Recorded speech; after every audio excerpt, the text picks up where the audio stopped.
Hey, so my name's Tristan Scroggins, and I'm going to show you how to use the Tabledit program to edit tablature and sheet music the way that I use it. Just a really quick rundown, nothing too fancy. There's a lot of different stuff you can do with the program. This is just going to kind of be a basic overview of the things that I use to make transcriptions to send to people. Okay, so to get started, we're going to go down and click on the Tabledit icon, and it'll open up your last project here. So to start a new project, there's two ways. There's this icon here, or we can go to File and do New, and we're going to do that because it gives us a few more options. It pulls up this screen which has, you can pick the different modules and the key and all the stuff. Let's just get right into it, and we'll deal with some of that stuff later. So we'll start with banjo and mandolin. So it opens us up here. This is a standard notation staff, and so to change that, we go down to the corner here to this little M symbol, and as we click that, it changes. So now we have standard notation up on top and tab on the bottom. We click it again and we get just tab. So I'm going to click it and go back so that I can click on the treble clef, and here I can change the key by changing how many sharps or majors there are and selecting all the measures, hitting apply, and then going back out. And now I'm going to go back to tab because I want to write this out in tab. Sometimes I'll keep the tab and the standard open, but for right now we'll just do tab. So if you use the number pad on your keyboard, it'll just start writing numbers, and it kind of depends on what you have selected for note duration. Right now I have automatic note duration turned on, and what that means is that it automatically figures out what duration works. It's that icon that I just hovered over. See, right now it's set, that last note is set to a whole or a half note, but if I put a note next to it, it's going to change that note value to a quarter note. It used to be a half note, and it automatically changed it to a quarter note, and it's formatting that based on the time signature that we're in. And if you put a note kind of in the middle of nowhere like that, it'll automatically populate with the rests and everything that make it necessary. You can manually change the duration of notes by clicking on these different note durations up here, but I typically like to just keep it on the automatic note duration and then go back and edit later.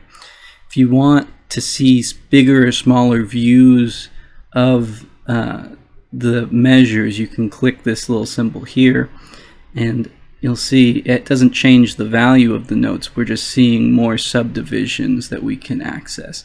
I like keeping it on the default because it's what comes up the most.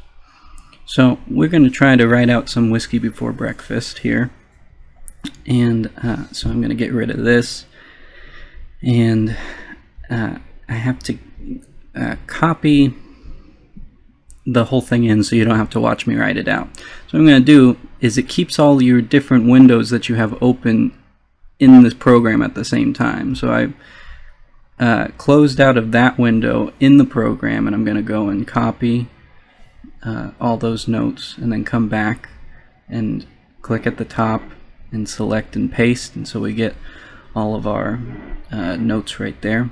And so I'm going to put some pickup notes here, and one way that I can make this a pickup measure is to go into the time by clicking on the 4/4 symbol, the time signature, and if I go from measure 1 to measure 1, I can turn that into just a pickup measure. You'll see now the 4/4 is in purple to show that it's not really there. You'll see that the numbers at the top of the screen changed, or the top of the measures changed, so now it's that first measure isn't being counted as a measure, and that's going to cause a bit of a problem later, but we'll fix that when it comes along. So for the playback, if you click on this little speaker button, you can see all these different things that you can change in the playback, including the tempo, which is the one that I'm mostly going to be using. You can change the syncopation and stuff, but I'm just going to up the tempo. And so now the playback speed is going to be a little more like where I want to hear it.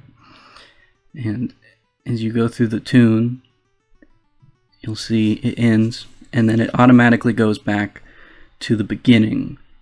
If you have a note further out somewhere, it'll play until it gets to that note, and then at the end of that measure, it'll go back to the beginning.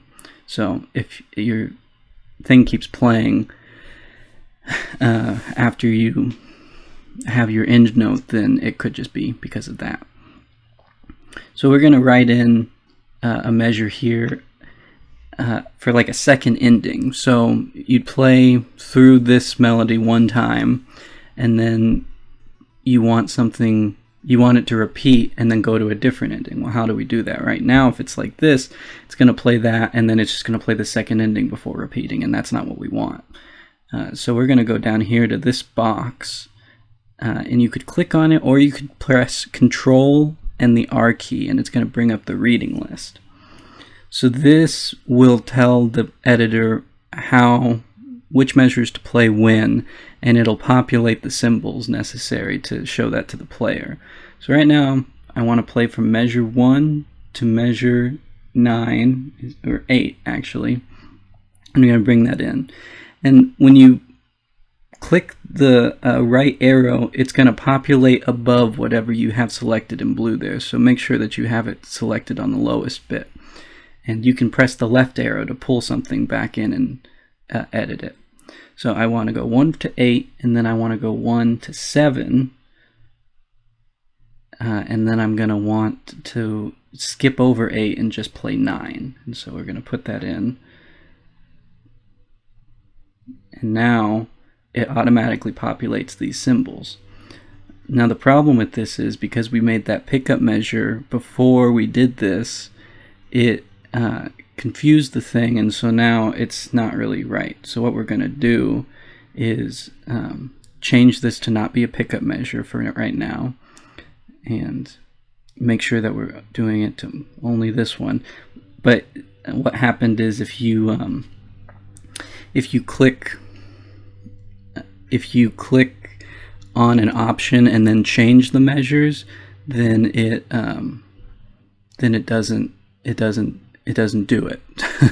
So you have to make sure that you change what measures you're doing first, and then click on it. So now we'll go to the reading list and we'll fix it. So now we want it to go from measure 1 to measure 9, but we don't want to go all the way back to measure 1 now. We want it to go to measure 2 when we repeat. So we're going to go 2 to 8 and then skip over 9 to do measure 10. So now when we play it, it'll play through the way that we want it to. And you can use the little tools up there in blue and red to fast forward through selections and rewind and stuff like that. Yeah. And so the other thing that happened, because we ended on measure 10, that's where it chose the end of this to be. You see the double bar at the end of measure 10, so it's not getting that note on measure 11. So we can change that if we want to. But for now, let's do something else. Well, now we can make the pickup measure correct. Oops, see, I did it again. You gotta change the number before you select something. And now it'll play the correct way. And so let's say you want to add chords to this. What we're going to do is go to where we want to insert a chord. So here at the first beat of the first measure, and hit Control D. That'll open the chord manager and it'll open up all this stuff. And so if we click New, you can edit these diagrams. And so I want a D major chord, so I put in those things. And if you click through these positions, it'll show different diagrams. And you can change, there's all these different things, and it'll populate it, and you can edit the diagram, you can change it. I don't want to edit the diagram, I just want a D chord, so I named it D, and if I hit insert, you'll see it there. and it's sort of clipped off by the screen the way it's arranged right now, but if we looked at the print preview, we could see it's going to show that chord diagram above that measure. Now, I don't really like that. I'd rather just have the chord name. So we go to File and Options. We go to Display, and you can see here chords as diagrams versus chords as text only. And I want text only, and there's different options, but I just want this text option. So now it just shows up as a D, the letter D. And I think that, for me, that looks a little bit nicer. So you can go through and make new chords and insert them and move them around. Say we want other musical symbols. We can right-click, go to Insert, and do Special Characters, and there's all these different ones. I want to just say that this is where the A part is. And you have to make sure that you put it above the tablature or above the notation. It's only going to show up above one of those. Right now it's covering up the D, so I'm going to move it over just a little bit so we can see it. There's other ways you can get around that, but this is an easy way. One trick I like to do is you can copy the special character and then paste it somewhere else, and then double click and it'll bring up the window, and you can just change it right there, and it only changes that one, and that's a good time saver. So now we're going to switch to the other window. So if we click on the thing that says mandolin, it's going to pull up this window where we have the name of the module, the strings, the tuning, the MIDI that it's playing through, and this is, there's lots of different things that you can change in here. But if you see these little track numbers next to it, this is where the other instruments are. So we went to the banjo track. We can change the name of the track. We can go to the tuning and we can change it. I think I want this to actually be a guitar, so I'm going to change the tuning to guitar standard, and I'll change the capo to capo 2. And so now it'll automatically change the notes if I write, say, an E note.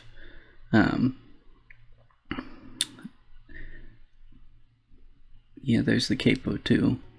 If I write an E note, because it's capo 2, the MIDI is wrong. I'm going to change it really quick to the acoustic guitar. Because I wrote this E note, you can see down here in the corner that because it's capo 2, that it changed it. So and we can even see if we go into the sheet music that it would be the same. So we are going to actually go to the mandolin sheet music and change it with that M symbol, and then Control A to select all of this, and then Control C to copy all of it. And then when we go back to the guitar, if we Control A to select everything and then paste the music, what it'll do is it'll automatically transcribe it into tab. Now it won't always be exactly the way that you want it to, but it'll, you can go in and edit that yourself. If you go up to that right corner, you can see these the green and red squares above the track numbers. That's to mute or unmute. So I wanted to just make sure the guitar sounded right. So I'm going to change some of this to make it a little more guitar friendly. But it won't work if you just copy the tab. It won't transcribe the tab automatically, but what it's doing is you're copying the standard notation and it's turning it into tab on its own. So now let's go back to the mandolin tablature and talk about some of the other things you can do. So up here there's these menus that Tabledit calls palettes, and you can find them by going to View and going down to Palettes. And if you click on one, it'll populate like this, and you can drag it into this upper menu, and you can move it around by grabbing the side of it and moving it around. I don't need this dynamics one for what I'm doing, so I just have these ones, and there's all these different symbols. And so the ones that are going to come up a lot are things like hammer-ons, slides, and pull-offs. If you have two notes and you select one and make it a slide, or for example, then it'll just automatically slide to that note. There's lots of other things you can do. If you click on a note For example, right click on a note and go to if you right click on the note, then you can open up special effects, and there's lots of different other effects that you can do. There's a whole menu, and you can do combinations of things. I really just want to do a grace note, and so if you go up here, there's two different symbols that look really similar. There's the tide note and the grace note. I always get them confused. The tide note is just, you know, if I take a note across the bar line and make it a tide note, then it's just going to put that into the music. And if you hit Control Z, it'll undo the stuff you're doing. But so I want a grace note, and that's right next to it. And so you can then make these little grace notes and have all these different effects, and it'll show up. And it's easier than going into subdivisions and trying to do grace notes. So say you wanted to do a triplet, though, that one comes up a lot too. So you would have to manually change it to whatever the triplet value was, in this case an eighth note, and then click on the triplet symbol up there, and then put in the notes. And then you could hammer on, pull off, that sort of thing. There's lots of other little symbols up here that you kind of can experiment with. Add measure, delete measure. Here, I'll show a little bit of that. You know, if you add a measure, it's gonna add a measure behind whatever measure you're on, and then delete measure deletes the measure you have selected. This is the text manager, where you can, same as the chord manager, you can put in some text and it'll insert it, and you can change above tablature or above notation. There's all sorts of different things in these menus, and you kind of fool around and figure out the ones that come up the most for you. Mostly the ones that I end up working with are grace notes, triplets, hammer-ons, pull-off, slides, those sorts of things. So now let's talk about some of the other menus in the option menu. One of the things is, if we go to fonts, you just want to check and make sure that all of these numbers are sort of reasonable. If something isn't showing up in your printing, it's probably something wrong with that. And if you go to printing, the most important one is, for me, is adjust, and that'll automatically adjust your printing to 1 or 2 or 3 or however many pages. Now in the multi-track menu, you can change what will show up in your printing. So even though we have guitar, it's still labeled banjo, but guitar and mandolin, if we do print preview, we can change. So now we have just mandolin tab with guitar tablet, or guitar sheet music. And that's confusing, so I'm going to change that. I think I just want only the mandolin, and maybe I want also the notation. So now we have the notation and the tablature printing, even though we have both modules in Tabledit.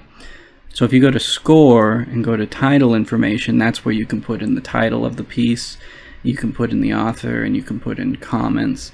There's also a section where you can put in more text, like lyrics to a song, in that menu as well. And so when you save the file, it's going to save automatically as a Tabledit file. If you want, you can export it as different image files there, but if you go to print and you go print to PDF, it's going to print whatever you have set to print. So this is, see, it's going to save as a Tabledit file. But if you want to show this to somebody, you would go to print and then print to PDF, and then you could share it with people, and it would print only what you have shown in, it wouldn't show the guitar tab, it would have whatever you have the print settings to show. Well, so there it is. I hope you enjoyed that. I know it was a pretty quick rundown. Obviously there's a lot more things that you can do with the program. This is just kind of to show the things that took me a while to figure out that make it really actually functional for me to write transcriptions for people.